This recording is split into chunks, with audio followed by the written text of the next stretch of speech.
better get started here. It's right at the half hour. I guess I'll say that because I know it's 9:30 where we are in Des Moines, and it's 10:30 out east. And if those of you are joining us from the West Coast, it's even earlier. So welcome to our monthly Free Friday webinars. My name is Michele Matt. I'm a proud senior consultant and author of JER Group. Just recently joined them. Now it's been almost a year.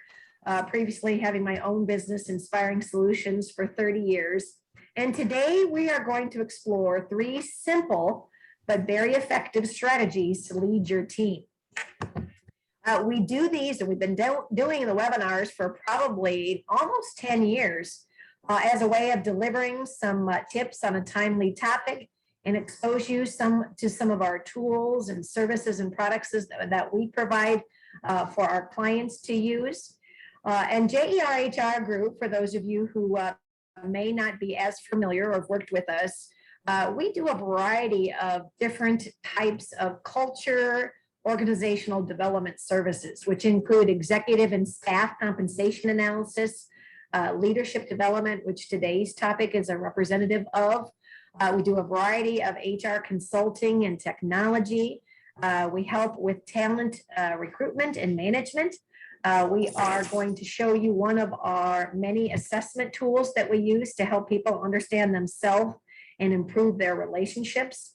And then a variety of both high-tech and on-site human capital management solutions. Today, we're going to explore some of the lessons that we've learned, and we're going to try to get you involved as well. I will encourage you to, at any time, use the chat feature to answer any question that I might pose or ask us any questions. Dana is my producer today, and she is empowered to interrupt at any time with questions or comments. And we're going to explore the tool that I mentioned, which is an assessment tool called Everything DISC Work of Leaders. If you're not familiar with DISC, we'll give you some general understanding of what that means. But more specifically today, we want to help you as a leader to learn how to create a vision, build alignment around that vision, and then champion the execution of that vision. Dana this morning, I believe, sent out some handouts, and if you didn't get them in the attachment, she'll include those in the chat box. But there's 2. One is the sample profile, and I'll be kind of talking through some components of that. This is a tool that you could actually complete for yourself and get more customized results. And if you'd like afterwards, we'll give you actually a special discount for participating today, as well as a program description for a inspirational leadership series, of which this particular module is a part of. So if it's something that you are interested in bringing either on site or online, I've recently gotten my certified virtual presenter designation. And so we are able to deliver these kind of educational experiences, both on site, if possible, as well as online. So I've got today's quote from John Maxwell, one of my favorite authors, and it kind of sets the stage for what I want you to think about as a leader, regardless of your title. Today's leaders must be close enough to relate to others, but far enough ahead to motivate them. So I thought it might be interesting to tap in to what your world has been like. And I'm going to ask you to complete a question. I'm going to launch a poll, and you can answer or you can respond to just as many of these answers as possible. But I'd like to know what's been the toughest part of leading your team during this pandemic. And you can check any or all. If there are things not listed on here that you'd like to add in the chat box, please do so. I'll give you another 10 seconds. I'd like to get at least 50% of our participants to respond. I'm seeing them come in fast and furious. Lots of common responses. No surprise. All right, great. We've got 75%. Seems like they're still coming in. All right. We got 85 of you that participated. Thank you. Let me share the results. All right, that's a long, I gave you quite a few options, so let me just scroll through. The first, it looks like the most common three, well, the most common was burnout. And that I am seeing so frequently. Leaders are burnt out, employees are burnt out. They're working long, tireless hours. I think people are burnt out because they were hoping that the pandemic was coming to an end. And when the second Delta wave hit, I think it was very discouraging for people. Followed very closely with uncertainty. You know, who knows what the right answers to getting through this are. We're kind of creating the solutions on the fly. Followed closely with motivating and recruiting. I know that it's been a very difficult market. Next week, I'm going to be teaching some interviewing skills to a client who's really struggling. It's a healthcare client, and they're struggling not only with the numbers, the COVID cases, but more importantly, because the staff shortage. They're having people leave the workplace because of the mask mandate, and people aren't wanting to get into the industry of healthcare. So if there are others, feel free to type in, but those seem to be the most common challenges that you are facing. So hopefully we can help you with that today. Change can be like entering a body of water. You know, you can go in from the shallow end a little bit at a time. It's very painful, or you can just jump right in. And that really was kind of what happened with the pandemic. We really didn't have an option. We were plunged in almost 2 years ago now. It just seems so unreal. We were talking yesterday with a client, and you know, we've kind of lost 2020 and 2021. It's just been a blur. And you may have had a variety of different reactions, one of which, like pictured here, oh my gosh, taking your breath away. But from it, we've learned some things. We're all in the same storm, but not in the same boat, trying to navigate through it. I've often said to Dana that we are building the ship while we're trying to navigate it. We did a lot more webinars over the past 18, 19 months than we ever did before.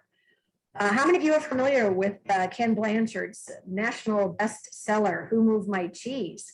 And as I really saw what was happening with our clients, it was really a case study. You saw organizations acting like him and Haw. If you're not familiar, it's written in a fable. And him and Haw were two characters that, when they realized their cheese were gone, felt sorry for themselves, and they scratched their head and tried to figure out, you know, what should we do? Or they blamed others for taking their cheese. The other two characters, Sniff and Scurry, put on their tennis shoes and ran out and tried to find new cheese, and eventually did. And I think that that's really reflective of what organizations through the pandemic have done. Some felt paralyzed, victimized, and shut their doors. Others scrambled, tried to come up with new ways. You know, the restaurant industry learned a lot of new ways of delivering food service. It's been a very creative disruption, not only from dealing with people being your team, your organization, as well as your customers, whether you refer to them as clients, patients, policyholders, practices. You know, some of you had to throw out some of your policies because they no longer worked. Some of you had to create new policies, working from home. And like I said, policies that may eventually stay into the new normal. Many of you had to figure out new procedures in which you communicate with each other as well as serve your customers, ultimately creating a new virtual world. How have you learned to make lemonade out of the lemons that you've been serving? One of the exercises that we do to help find the silver lining is to work with teams on coming up with the powwows. You know, the pow was the sucker punch that the pandemic gave us.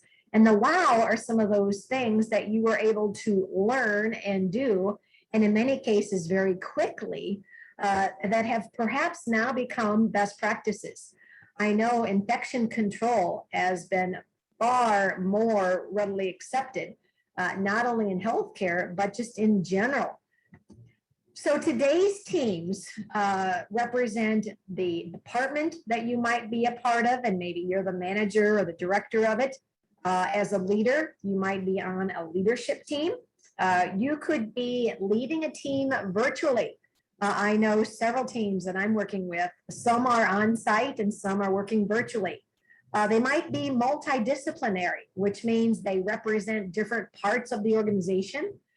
They might be tasked with improving a process, which means you might be short-term in nature. So once you have completed your task or the outcome has been resolved, are there others? And again, I would love for you to take the time and write in the chat if there are any other types of teams or committees that you're on, because what we'd like to do is have you think about that particular team, or in one case, your many teams, as we talk through the tool work of leaders. You have this as a handout, but if you don't want to bury yourself into it, I'm going to be referring to not all, but several of the pages and sections in this tool. The first page I want to draw your attention to is on page 2, which is some general understanding of some cornerstone principles. That work of leader focuses on your relationship with several people, not necessarily one-on-one, but you as a leader of a team. Some fundamental processes that we're going to take a look at are 3 steps, those being vision, alignment, and execution. And there's some general definitions of what that means, and we're going to explore that in more depth. This assessment helps you to understand where you are in your effectiveness in those 3 different areas and gives you a roadmap to help you improve your effectiveness. So as I mentioned, this is a DISC-based assessment, and it identifies from a leadership perspective 8 different priorities. Pioneering, energizing, affirming, inclusive, humble, deliberate, resolute, and commanding. So let's start off with an idea of what your style might be. As I mentioned, this is a customized assessment tool. So you're given a sample that you can at least understand the value of the narrative. So if you turn to page 3, if you have it, this would give you what your dot represents. And for those of you who might be familiar with DISC, there's been several generations of the DISC. I've been using DISC for probably 35 years. More recently, it's become in an interactive map because no one is just a D, I, S, or C. You are a blend. So the dot represents where you are in the quadrants, the 4 quadrants. And if you turn to the next page, or on the next page in the profile, it tells you what that dot actually means. And so when we facilitate this with a team or with a leader, we have them go through and mark it up. I say, put a check mark next to the things that you think are really accurate and describe you to a T. You can mark off something that you don't agree with. I always say, I always suggest, ask people that you work with for feedback, because sometimes they may see you in ways that you don't see yourself. So I want to help you understand, what is this telling you, or what's the story? In this particular example, you'll see the dot is most closely to the priority of commanding. That means that they are putting a lot of energy into those behaviors, followed on the left side with resolute and the right side to pioneering. That means that those are the 3 most important priorities that this particular leader feels the team needs. On the next page, I'm going to give you an introduction to what the disc styles are. And I apologize, my dog is barking in the background. So I'm going to have you take a look at this chart, and it tells you for each of the different quadrants what your priorities are, what you're motivated by, what you might fear, what you'll notice, and what your limitations are. And then what I'm going to ask you to do is type in the chat what your style is. Now, some of you might be a combination. I'm actually a combination D and I. So let me give you some time now to go ahead and look through that chart. Jot down in the chat what your style is. You want to guess what your boss's style is, as well as think about it from your team member's perspective. And I'll be right back.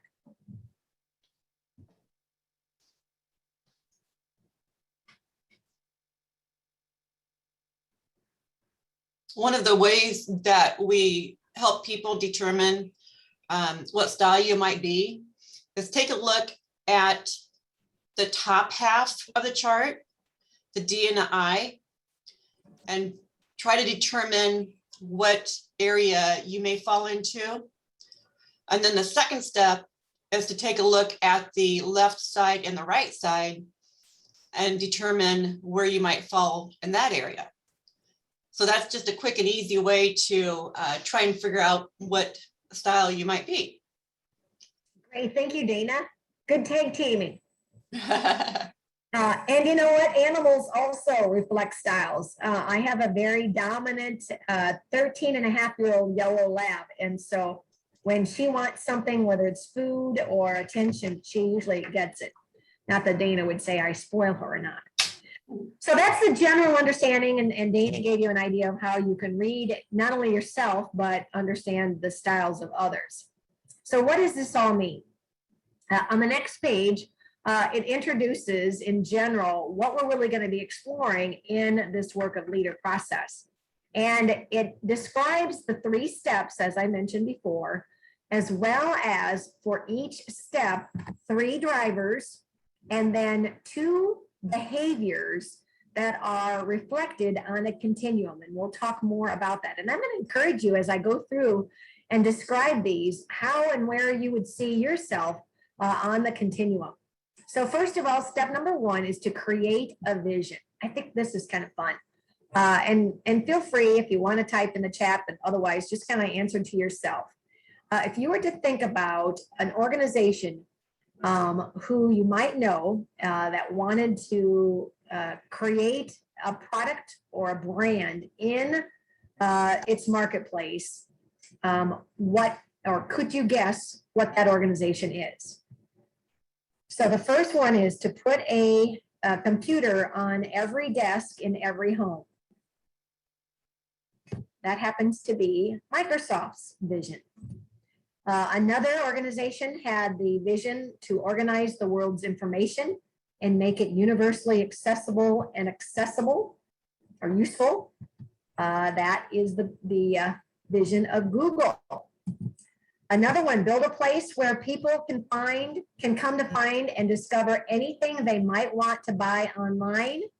And I'll say usually with 2 clicks or less. Of course, Amazon.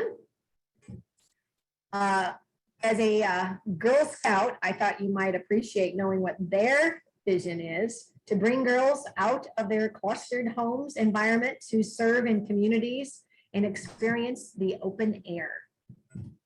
And one more, to bring inspiration and innovation to every athlete in the world. And their logo is the swoosh, or the common check mark, which is, of course, Nike. So People are getting these. Oh, really? Yeah. Oh, they did. Good. I didn't see that. Thank you and congratulations. You know, and that tells us that those organizations have crafted not only a very clear vision within their organization, but on the outside to the marketplace. So visionaries are not just the skill set of a CEO. Leaders at all levels of the organization are responsible for crafting visions. Projects, large or small, need to have a desired outcome. It needs to support the organization's vision or aligns. It should and could look different from the top down, but are equally as important. And when you think about defining a vision, it's when you are imagining some future condition, broader in scope than a goal, and it seeks to create some unquestionable value, serve in an unparalleled way, reinvent how it does business. So on page 8 in the assessment, you'd read more about why it's important and a little bit more about the narrative that I shared. But just to kind of highlight a couple of reasons why visions are so important. And I kind of look through these, but the one that really resonated well is it unifies people. And I think what we've gone through in the past 19 months has been so disconnecting. So we need to feel that sense of belonging, that unification. So a vision, even though in an uncertain world, is so important. A lot of my work through the years has been in healthcare. And this is an example of a typical vision that we craft when we work with organizations to help improve their culture. And by improving their culture, they improve ultimately the patient experience. So the vision is to help the organization become both an employer and provider of choice, which means you're a place where employees want to come to work and you're a place where patients want to come for their care. So of the 3 drivers, we're going to take a look at the first one called exploration. And as I mentioned, each of the different drivers have 2 behaviors. And I'm going to kind of explain how it is described, and then we'll go into a little bit more detail. So on the pages, if you're following in the profile, you'll see for each of the different drivers, the 2 continuums. On one hand, seek closure versus remain open, and the other, prioritize details compared to prioritize the big picture. And through research, it's believed that everyone can perform best practices, and it can be learned because everyone isn't born a leader. It's learned behavior from our own experiences, not only from being led, what we like and dislike about others that have led us, as well as what we have found through our trials and errors. It takes more energy the further you are to the left. In other words, those are typically not as effective as the behaviors to the right in leading a team. Research and data analysis have shown that about 50% of people have between 5 and 9 behaviors on the left-hand side. So there's lots of opportunities to improve leadership effectiveness. So the first example that would give you 2 behaviors would be to look at, on one hand, those that seek closure and those that remain open. So if you're one who wants to make decisions and finalize plans quickly, prefer not to revisit options, or are you a kind of leader who wants to entertain new ideas, ask for feedback, and not hurry to finalize plans? Now, I will give you an exception. The pandemic really put a challenge to remaining open because you may not have had the luxury of getting as many people involved. You had to make some very risky, difficult, and probably uncalculated decisions. The other behavior is to look at prioritizing details, where you tend to individual elements to ensure that they're workable. Or do you tend to prioritize the big picture, where you focus on the broad overall view of an idea or project? The second driver is being bold, or to the degree in which you demonstrate boldness. The 2 continuums listed here describe, on one hand, the leader who is cautious. They want to minimize risk and uncertainty, or the other end, being a more adventurous leader who enjoys the excitement of taking risks and are uncomfortable with the comfortable with the unknowns. I want to shout out to Dana because we've worked together now, I think specifically for about 4 or 5 years, but we've worked together more from a contractual perspective for about 10. And I just credit her for being my Louise.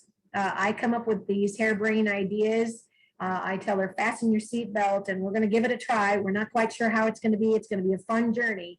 And she certainly did that with me through the pandemic.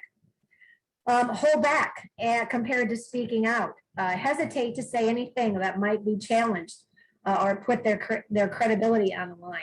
Or are you willing to speak up in meetings where maybe you disagree or you have another idea that you think the team should consider? And then the third driver for crafting a vision is testing assumptions. And you know what happens when you assume, right? Well, imagine what happened when the airlines tried to help communication by putting seat back phones on airplanes. I don't know if I spent a lot of time on airplanes. And I remember many planes had these, but now eventually they're all gone. And that was a very costly experiment. You didn't know, but because people had their own cell phones, payphones are no longer in existence because of it. But the airlines tried, they took a risk. This is an example of one of my clients, a Good Samaritan in Indiana. And I'll do a shout out to Jill Stout, who was a nurse and was seeing how frustrating it was for family members who couldn't come in and visit patients or their loved ones.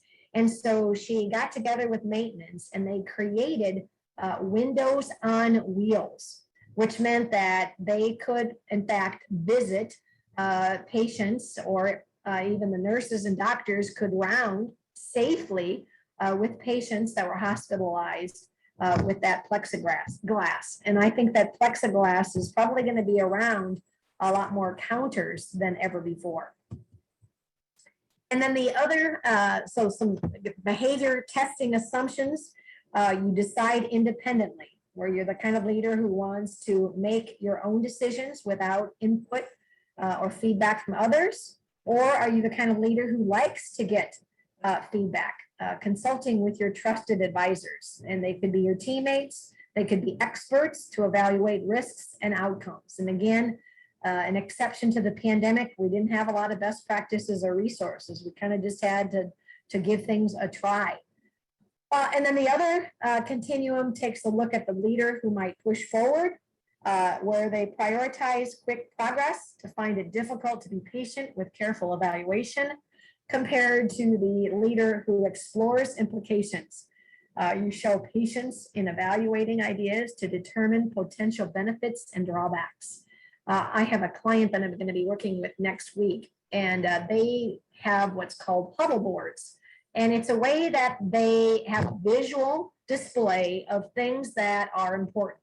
It's a healthcare organization, so they have everything from patient feedback to financial reports. They have upcoming announcements, and they're in the midst of revising it or revamping the layout of the board. And they're going to pilot in 2 different departments. But I think that that's a great way that they are exploring different and better ways for communication. So let's review the first step, crafting a vision. It takes a well-crafted vision that explores new options, takes some risks, and is willing to test assumptions. The second step is building alignment. Once you have the vision, you now need to get buy-in from those that are involved, which involves the task perspective as well as the emotional perspective. So when you are defining alignment, it's very critical because you've got to get those folks that are going to be carrying out the vision, and that takes communication upward to get approval, as well as downward to those that might be involved in the execution, as well as lateral communication, because you might need to employ the assistance of other departments. So again, if you're following along in the assessment, page 12 does a nice job of describing what is alignment. It can be both from a formal and informal perspective. Now we have to think about it being not only in a face-to-face meeting, but also done virtually. And it could be something that's lateral or hierarchical, depending on the position, department, or the area of expertise. It does take a lot of negotiating with competing interests because everybody's busy and you have to negotiate how your project or how your priorities fits in or works in with others. So let's take a look at this particular step's 3 drivers. The first is clarity. The 2 continuums described on page 13. You might be a leader who offers intuition. In other words, you kind of follow your gut.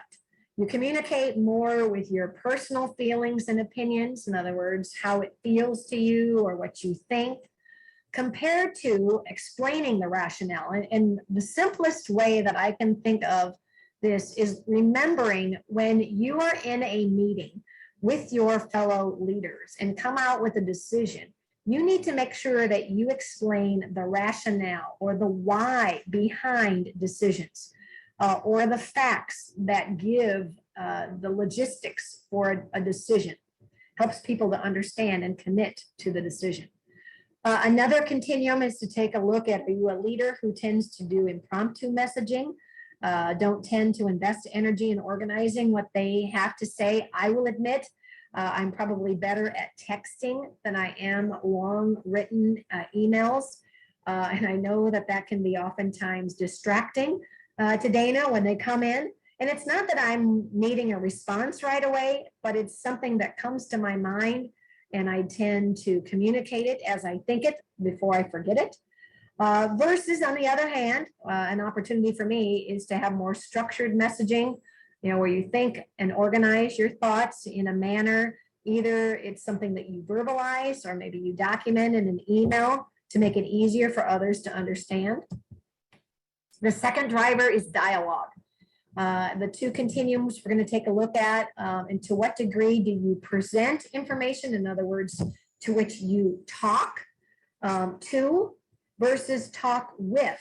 And there is a difference. If you're talking to people, let's just say in a meeting, you communicate new ideas and information without room for discussion. So in other words, it's very one-way communication.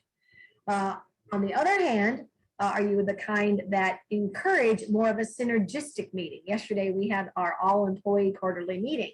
And even though we're all virtual, we try to make it as synergistic as possible, encouraging people to ask questions on reports or offering some best practices. The other continuum is taking a look at, is your dialogue challenging? In other words, do you respond with questions and skepticism to different points of view, which in some cases can just be a way in which you are resolving conflict. We do a lot of work in productive conflict and helping clients know that it's not a matter of if, but when you have conflict, how comfortable are you in talking about it compared to being receptive. I think there is a lot to be said about the leader that can not only give feedback, but also receive feedback. And then the third driver for building alignment is inspiration. The 2 types of continuum we're going to explore. Are you a kind of leader that naturally is more reserved? You are not as emotional and even excited about something. And you need to be aware of how oftentimes your team might read your lack of expression, whether it's frustration or excitement, as disinterest.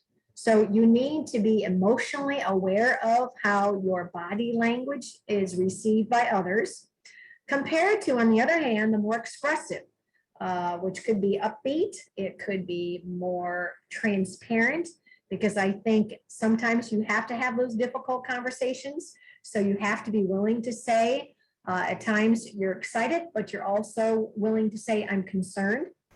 The other continuum takes a look at the leader who is more matter of fact, who's straightforward, practical, and tends to focus on the facts of the situation, compared to encouraging. And I think especially if you're dealing with a team that is burnt out, you need to be aware of how challenging they might be feeling and emotionally draining, and giving them permission to take 15 minutes. Or I've seen some best practices where the client that I'm going to next week has what they call the inspiration or reflection room. And it's a place where they've got some massage chairs. People can take a little break away, The lights are dimmed so that they can kind of just clear their mind and soul to come back out refreshed. This is an example for performance reviews. If you want to put in practice one way that you can make sure that you are aligned not only with the vision, but from an individual perspective, make sure that you commit to having an annual performance review process that not only gives feedback to organization or to individuals, but is also giving an opportunity to set goals for direction for individual performance, and that again ties to compensation. So to review, step 2, building alignment, takes a dynamic, ongoing look at providing communication that is clear, synergistic dialogue, and inspirational.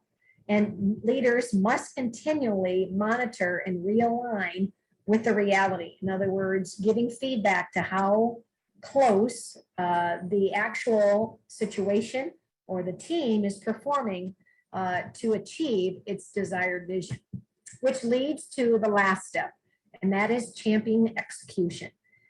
When we look at management versus leadership, leadership tends to be, like I said earlier, a one to many, whereas managers are more one-on-one in a day-to-day execution of the work, which means leaders ensure strategies and people are in place to make the vision a reality. And many of you might be working managers and are leading at the same time. The challenge is to make sure that you're doing the right things in the right way. In other words, you understand what the vision is, but you're also in tune with what the situation or challenges of your employees are. And so you're kind of in that middle, I call it the pickle in the middle. So the 3 key drivers we're going to take a look at. First is momentum. The 2 continuums we're going to take a look at, after following along on page 7, is, are you a leader that tends to be a little more laid back or low key? You tend to be uncomfortable encouraging others to increase the pace. We talk a lot about the challenge with accountability. Are you holding your employees, all of your team members, to the same level of performance? Do you have A performers? Do you have B performers? But you might also have some D, F performers that you need to bring up to a certain level. Or on the other hand of the continuum, are you more driven? Are you willing to urge others to move quickly and can be annoyed when people tend to demonstrate a lack of urgency? The other continuum looks at the reactive versus the initiating. Reactive leaders take action as a result of what happened, problem solving, which I know happens. Conversely, the initiating leader anticipates opportunities and problems by learning what worked and what didn't work from the past. In other words, how can you put in place systems or best practices that can help to avoid problems from reoccurring? The second driver is structure. And this is something that I really like to see in organizations because it helps with consistency. And when you have consistency, you minimize decisions, which is effective in streamlining time, as well as there's no surprises from a customer perspective. And when you think about organizations like the Amazons or the stores that you frequent, there's usually no surprises. You can typically expect the same experience regardless of the day or regardless of the employee who works or helps you. So the 2 continue. First, are you a leader who improvises, kind of waits and sees what happens and then makes the plans?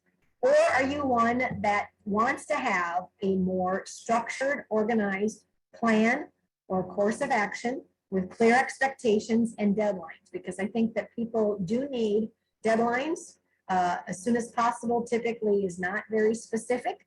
And the other continuum takes a look at leaders that might follow first impressions, go with kind of what you think, what your first options are, versus more an in-depth analysis, which takes a little time, yes. And I know that during the pandemic, you may not have had that time, but you do more fact finding and research before you make a decision.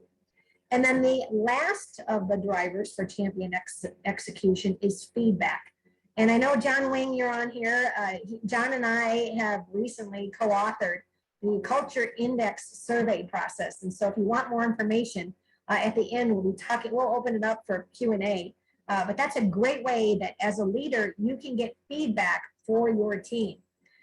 So the two continuums we explore for this particular driver is one of which first maintains harmony. You want to make sure that everything is calm and peaceful and then there's no feathers unruffled. However, there's probably a lot of unaddressed issues or elephants in the room. So the other end, are you a leader who's willing to deal with the issues in a straightforward way, letting others know when there are concerns, and in other words, bringing out the elephants and discussing what are those things that are causing some frustrations. And then the other continuum looks at, are you a kind of leader who offers less praise for whatever reason? You don't seek opportunities to not only give recognition, but also redirection, because I believe everybody likes to know if they're doing a good job. And how many of you also want to know if you're not doing a good job? And I think that that's human nature. So on the other hand, are you a leader who looks for opportunities by either rounding or initiating one-on-one conversations to compliment and recognize people's contributions? This is an example of a client actually that I'm going to be working with next week, who we've helped craft the dashboard. And the dashboard on our car helps us to monitor key indicators of our cars and our journey success. And so this is a tool that we help them create to help monitor their ability to become the provider and employer of choice. So this slide shows some of the measures that are feedback from their inpatients. And the other slide, this is an example of some of the measures that they use to monitor how well they are in improving the culture. In other words, how well do employees enjoy coming to work, looking at their turnover rates as an indication of employee retention. So let me review this final step of champion execution, turning your vision into reality through momentum, structure, and feedback. And as a way of using this tool, great leaders does take effort and experience to build upon your strengths, things that you're already doing well, but just making them better, as well as identifying and addressing your challenge.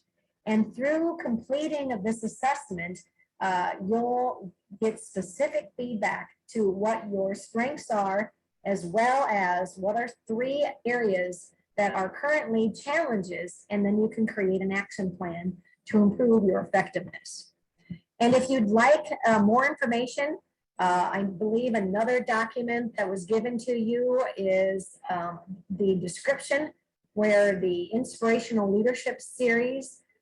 This is a series of about 5 or 6 modules, of which this particular program came out of. You could do it as a standalone, or I see now I'm looking at it more closely. There's 7 different modules. If you are wanting to conduct a leadership series for either your existing or new leaders, this is a great series you could look into. Or maybe if you wanted just this particular module, feel free to seek us out afterwards. As I mentioned, if you would like to have an experience of this profile for yourself or for your other leaders, it's normally $120, but our webinar special is only $99. So reach out afterwards to Dana. And she, by the way, is the one who's been sending out all the communications, so you can simply reply back to her. We have one more webinar for this calendar year. We encourage you to make plans for next month, November 19th. We have Matt Ross, an account manager from Training Network, introducing one of our new human capital management solutions. So feel free to register, and there's not anything planned for December. Dana is currently putting together the calendar for 2022. So we welcome your feedback. As you leave the webinar, take the time in filling out a brief evaluation, not only on what your experience was, but what are some topics that you'd like to learn and see webinars in 2022 on. So I thank you for joining us today. We're gonna stay on if you'd like to ask us any questions, either through the chat, or I think Dana's gonna open up and you can ask our Q&A, but otherwise have a great weekend and we look forward to working with you in the future.